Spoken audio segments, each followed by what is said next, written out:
Mga kagulay, araw po ng Miyerkules, ganito na naman po, umaga, hapon, ang pagkain ng ating mga alaga, lagi natin silang inaasikaso, laging masasarap na pagkain ang lagi nating ibinibigay sa kanila, sapagkat yun po yung kanilang kailangan. Gaya po nito, naghihintay na po yan ng pagkain sapagkat mag-aalas 4:30 na po. Ang regular na kain po nila kasi, hanggat maaari, 4:30. So, yan na po sila. Gutom na kayo? So, sana po sa mga nanonood sa araw po ng 24 ng April, halos 10 sa kanila ang katakdang ikapon.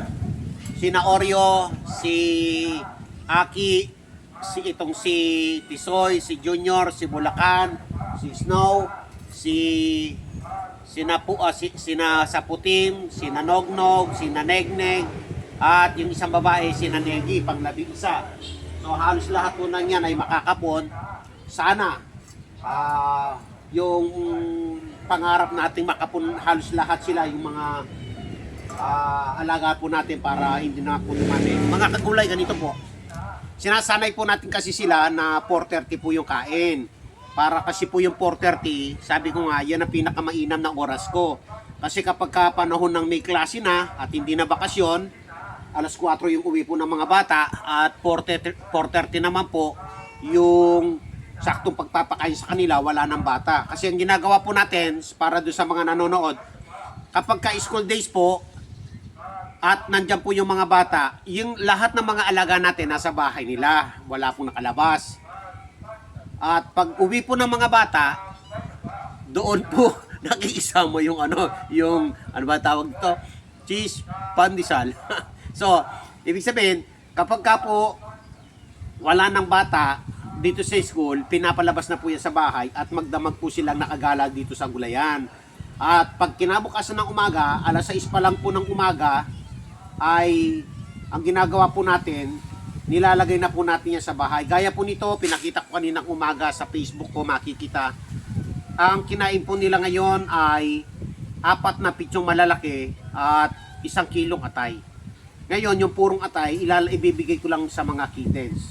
At ito ay 2 pitsong malaki. Napansin nyo mga kagulay, sana matutok sa video. Kung napansin nyo yung gulay, at halos manok po yan, no?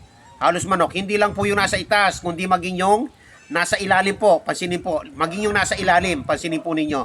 Talaga halong-halo po siya. O, napansin nyo, buong-buo po yung nasa So, talagang himay na himay po. At marami. Kaya binubusog po natin yung ating mga alaga sapagkat unang-una yung mga pagkain po niyan bigay ng mga may mabubuting puso. At kaya po kanina si Ma'am Els nagbigay po ng 1,000 kahapon pa po yun. At yung nag-sponsor po rito ng 6,000 sa 12,000 noon sa vaccine. O 15,000 sa vaccine po yun, pinabaksin lahat. Kanina nagbigay po siya ng 6,000 para sa pagkain nila. So, ang budget po natin sa kanila, mayroon silang budget na 7,000 sa pagkain. Bagamat ang mga alaga po natin, kumakain na po sila ng mahigit 700 pesos a day. Ganyan po kalaki. Sapagkat yung kanina, kung titimbangin po yon, yung almost 3 kilos na manok at 1 kilong atay, magkano na po yung kilo? Diba po? At meron pa pong kalabasa yan. Bumibili po tayo ng kalabasa. So, gutom na kayo? Gutom na kayo? Pila rito. Sino yung mga gutom na? Gutom na? Tingnan ko. Sino yung gutom na? Kiss nyo muna ako. Kiss nyo muna yung gutom. Kiss nyo muna. Kiss mo muna si daddy. Kiss mo muna si daddy. Kiss nyo. Daddy. Kiss daddy. Kiss muna si daddy. Ito hindi ako kikis nito eh. So, tara po, pakakainin po natin.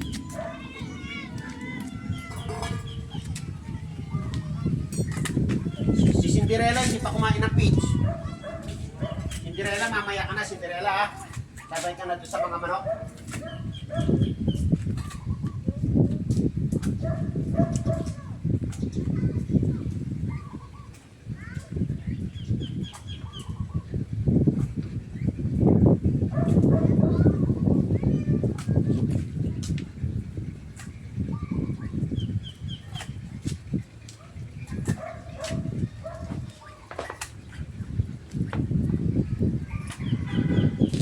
tingnan nyo po mga kagulay. Yung isang planggana na napakaraming manok, gulay, ay halos naubos na. Ito na lang po. At mamaya ibibigay pa po natin to sapagkat yung ibibigay natin sa mga alaga po natin doon ay purong atay ng manok. Okay na kayo, ang dami niya, no? Ang dami sobra dyan. Yun, yung iba walang walang laman. Yan.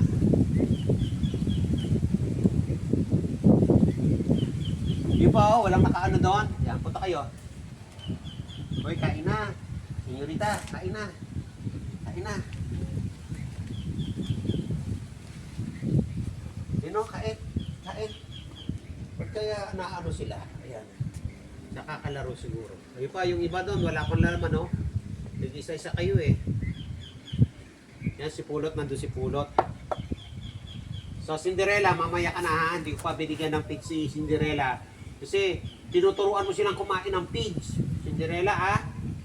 So, ito po yung bibe na nagpa-adapt po rito. Actually, hindi po alam ang may-ari niyan. Mag-isang linggo na po dito yan. At hindi ko na po yan ipinagtanong kasi nung minsan may naligaw dito na isang pirasong manok, 3 po yung kumukuha. Pero mo, 3 yung kumukuha, isa yung manok. Pinos ko po kasi. Buti yung nakakuha, yung talaga may nagmamay-ari. Ngayon, si Cinderella, sinabi ko sa barangay na mayroon ng bibi rito na naligaw at nandito nakisama sa mga alaga po natin. Kaysa naman ipopos mo yan, sabi, tapos ang daming kumukuha, kung naibigay mo yan doon sa hindi tunay na may-ari, di ginawang ulam. Kalaro po siya ng mga alaga ko eh. Siya po yung nagiging kalaro nila. Talagang parang parang pusaan din siya. Nakikipaglaro sa mga alaga. Nandyan po siya, hindi siya umaalis. Nagkaroon ng kalaro sila. Kaya, ayan, hindi ko na po.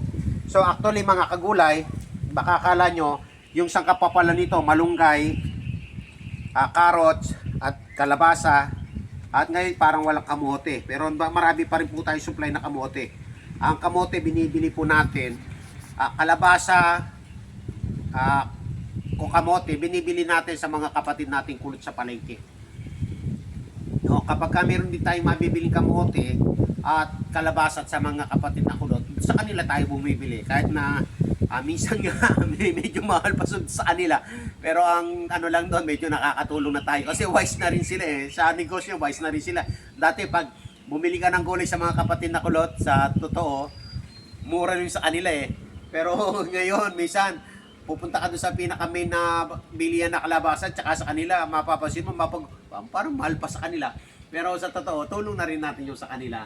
Kaya doon sa kanila tayo bumibili. So, pakakainin ko lang po ng atay yung nandun, at kapag kulang ito, mga kagulay, ay dadagdagan na lang po. No? So, yung sa kanila, at maglilinis po din po tayo ng bahay ng ating mga alaga. So, sana patuloy na pakipalo or pakisubscribe po ang munti po natin gulayan sa Parlan sapagkat kapag buwan na po ng May, naku, yan, magpe-prepare na po tayo sa ating gulayan. Hindi lang po tayo makapag-prepare ng gulayan ngayon, gawa po ng sobrang init at sobrang mahal po ng gasolina. So yan lang po mga kagulay.